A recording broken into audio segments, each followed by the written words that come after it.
Alright, hello guys, welcome back to the channel. My name is Taylor. Today we are going to be doing a reading wrap-up.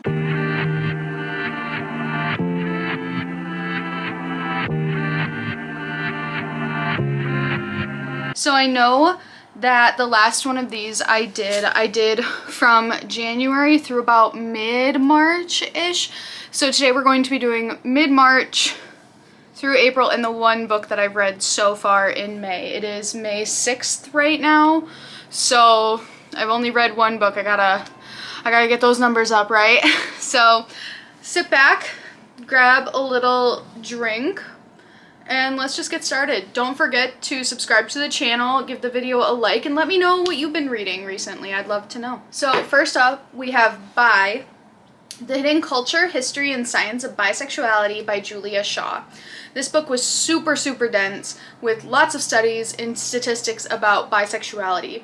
One of my biggest takeaways was that a lot of people don't identify as bi even when they exhibit bisexual behaviors.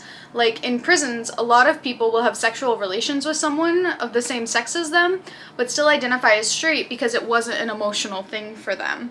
It also goes over the Kinsey scale and other research that has been done into the sexual sciences. I would say that this is a very science-forward read, and it was a bit dense for me at times. So if you want to read this, just be aware of that, take it slowly. That's definitely what I had to do. I'll Just Be 5 More Minutes and Other Tales from My ADHD Brain by Emily Ferris. This is a memoir from a woman who was diagnosed with ADHD at 35, and she's reflecting a lot on her experiences in a very humorous way. I found this book very funny, and I even found myself identifying with some things. That's not a self-diagnosis, that's just me relating to another human being. But I also have a hard time when people talk about anxiety or ADHD or even depression as their superpower, but the superpower is something that is an actual hindrance to their life. For example, she talks about how she is rude and doesn't pay attention to her husband very much, and how that makes him feel, and how it makes him feel like he's not important to her. So I would have liked to see more self-reflection in this book, because people with ADHD still learn to cope with things in their everyday lives. They don't just get to go around kind of being crappy to people. I read this book for a very specific reason, and it was just okay. The Slippery Slope and the Grim Grotto by Lemony Snicket, books 10 and 11 in a series of unfortunate events. Obviously, I can't say much as to what goes on in these books because they are so deep in a series, but they were fun and sad all at once. With a series of unfortunate events, it starts out sad and just gets sadder. I really thought that things might look up, but it really just never does. Gyo by Junji Ito. This book is about a rotten fish infestation that starts in Okinawa and spreads throughout Japan.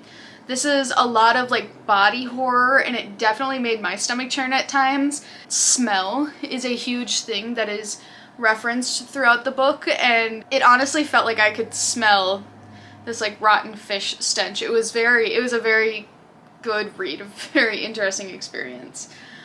Redeeming Six. This is the second book for Joey and Aoife, and this book had me crying so much. This book is more day by day than Saving Six. It's you caught up to the present and now we go from there. It's really sad watching Aoife go through what she goes through. It's hard because yes, this is kind of considered a romance book, but I'm glad in the author's note that it says for readers 18 plus, because it's the Boys of Tommen series toes this line of teen fiction / new adult fiction. Moral of the story, you can't just wait around for a guy to get clean for you. I really did enjoy this book though, but look up trigger warnings before reading, and that goes with the Boys of Tommen series in general. I love it. I think it's so good, but you definitely have to know what you're getting into. So that was all the books that I read for March, and I read 14 books in April. So first off is All the Single Ladies by Rebecca Traister. It's about how women have helped shape the United States throughout our history and how we continue to do so. It also explores women in the workplace and female friendships. This book I also found to be quite dense, but it was still a very important read. I know that even though I am no longer single, I think that learning about unmarried women in society, how the current narrative that a lot of right-wing politicians try to push is that single unmarried women are not productive to society, and this book is the antithesis of that women have always helped shape our society. They've always helped organize for women's rights, and they've always been a huge part of the United States. Slewfoot by Brom. So if you like the Salem witch trials but want like an actual fantastical element to it, this is kind of the book for you. We have our main character, Abby, who has to navigate her husband's estate after his abrupt death, while her brother-in-law is trying to take the land from her. She makes an unexpected deal with a spirit god. It was very cathartic and honestly not very scary. I'd say this is good for anyone who they do like horror or they're wanting to get into the genre more. I would also categorize this under like good for her fiction. You know, that's kind of a subgenre that people like to talk about. And then The Penultimate Peril and the End by Lemony Snicket. These were the last 2 books in a series of unfortunate events. It was like the longer we went on, the more questions I had, but there are so many open-ended things in this book. Obviously that's by design, and I honestly think that it's good that it was like that. Like, not everything's tied up in a neat little bow, because that's not how life is. I'm gonna have to look up some like online theories or something, because I want to know, man. Next is On Tyranny, 20 Lessons from the 20th Century by Timothy Snyder. I think everyone should read this book in this political climate. This book is like super short. It's only around 2 hours on audio, and it goes over lessons from the 20th century that relates to today's political climate, specifically in the United States. It is a bit outdated as it was written in 2017, but it goes over many things from Trump's first presidency and how there were tyrannical acts that did happen. And I think we as a society kind of think of like, oh, you know, Trump didn't know what he was doing his first presidency and that's why everything's crazy now. And I think as I'm learning, the craziness has just kind of been constant. I just wasn't as politically involved, and now there's just more of a plan in place for the chaos, unfortunately. But things were still bad during the first term. The Martian by Andy Weir. So this is about a man who gets stuck on Mars after like a mission goes wrong, and his team leaves him thinking that he's dead, and he's not. There is a lot of problem solving, and it's very surprisingly like silly and dry humored. Like this guy, his name's Mark, he's just like stranded there and he's writing in his space logs and he's just so silly. I will say this book is a little bit dense on the science stuff, but as someone who like doesn't read sci-fi very much, I was able to get through it. Like I didn't feel like me understanding absolutely everything was imperative to the novel, if that makes sense. So it's like he gets into his rover and he has to run an EVA or whatever, and the way I understood that was he had to run like a maintenance check. It also incorporates NASA trying to get him home, so it's not just like him on Mars the whole time, which I do think brought a really good like counter dynamic to this book. Next are Good Girl, Bad Blood, and As Good as Dead by Holly Jackson. So these are the final 2 books in a Good Girl's Guide to Murder trilogy. I really wasn't expecting the way this series progressed and the way it tied up.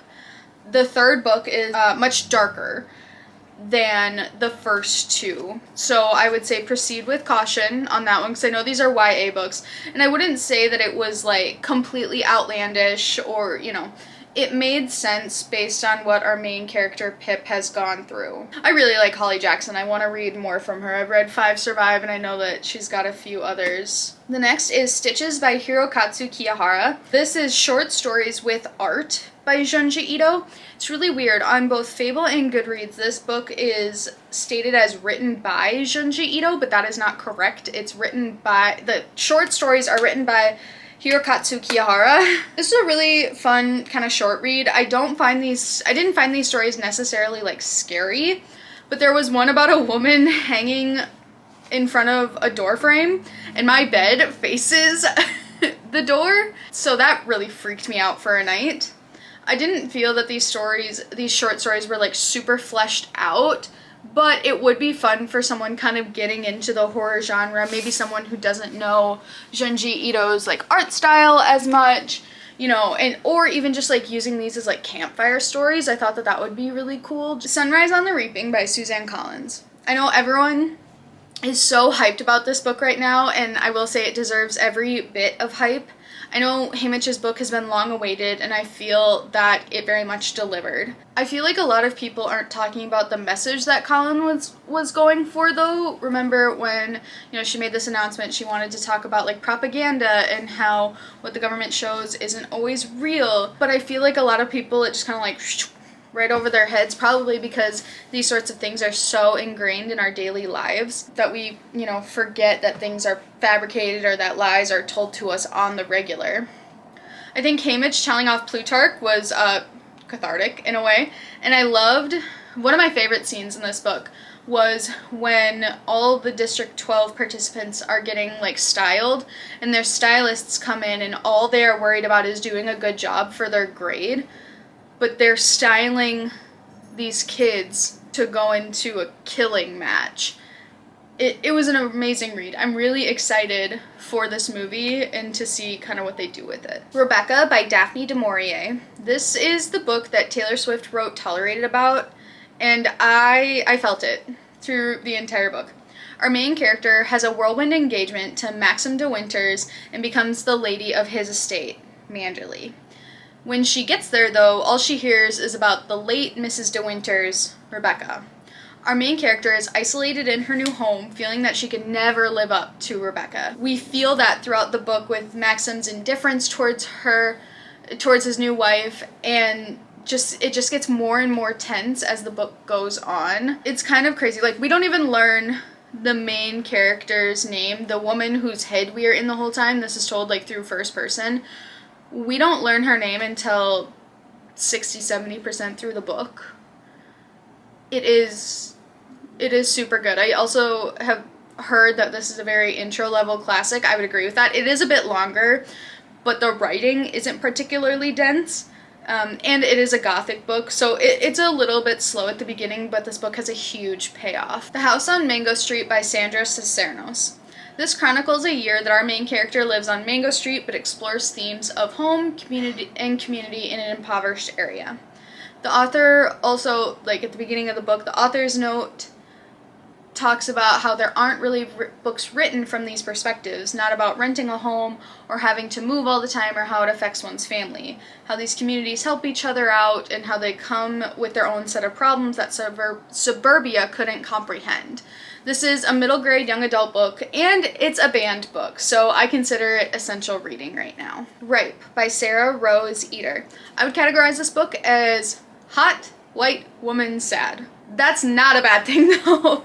If you've been on this channel for a while, you've heard me say those words before. Like, I consider, like, The Bell Jar, My Year of Rest and Relaxation, and now Ripe. But I will say I like Ripe out of this genre the most right now. Our main character, Cassie, is having troubles navigating the Silicon Valley tech world, relationships, and her mental health. One thing that sets this book apart from the others in this genre for me is that this woman is going about her life. She's still going to work and trying to maintain relationships to the best of her ability, while still really, really, really struggling with her mental health. It's way more realistic than other books where wealthy women are just pining about in their homes being sad. I was able to relate to Cassie's stress of corporate life and trying to save money for rent, and it felt more real than the other books that I would like put in this category. Not in Love by Ali Hazelwood. I was not in love with it. Our main characters are Rue and Eli, and basically if you are emotionally unavailable enough, the man will chase after you because you're so cool and hot. I understand that this was Ali Hazelwood's like more smutty book. I think she did a good job with it. That, you know, those scenes were cool, fun, funky, fresh for me. Hazelwood is also an author I would pretty much read anything from. I've read almost all of her backlog, but this one just wasn't my favorite. I would say, like, of the books that I've read by her, I would say that, like, Bride is bottom, and then, like, this is above it. But like I said, I will read most anything from Ali Hazelwood because I've liked on the whole most of what she's written. And then I've only finished one book in May, and that has been The Invited by Jennifer McMahon. Side note, The reason why I don't have all of my physical books is I actually took a lot of them to my storage unit because my bookshelves were starting to do this thing. So I was like, well, I'm gonna be moving, so let's move them to the storage unit for now so that I can just like focus on just reading, like anything that I didn't think I would reread in the next like 4 months, which is also crazy to think about, I took out. So this is the first like physical book that I've read since taking all my other read books to the storage unit. Anyway, The Invited. This is a haunted house story with a twist. Basically, what if you built your own haunted house? Our main character, Helen, and her husband, Nate, are two people just with the audacity. They came in some inheritance money with Helen's father passing, and they use it all to build a house in Vermont because they yearn for a time without electricity. They're just yearning for the good old days and the simpler life. So they sell everything in their city, they move to Vermont. While this book was interesting, it was not scary. I do like that it flips the haunted house script, and I can appreciate how it varies from other books like it, but it wasn't scary. So this would be a good entry-level horror book, I think. Or, you know, we could even call it more like thrillery-esque, but I think because it does have ghosty elements to it, that's why it's still, you know, horror. But yeah, it was like it was just okay. I think other people would definitely enjoy this more than I would, or than I did, but it's not bad. And that's all the books. We are caught up. That is all the books that I have read from the rest of March to May. So thank you so much for watching this video. Don't forget to give this video a like and subscribe to the channel for more content like this, and I will see you guys next time. Bye.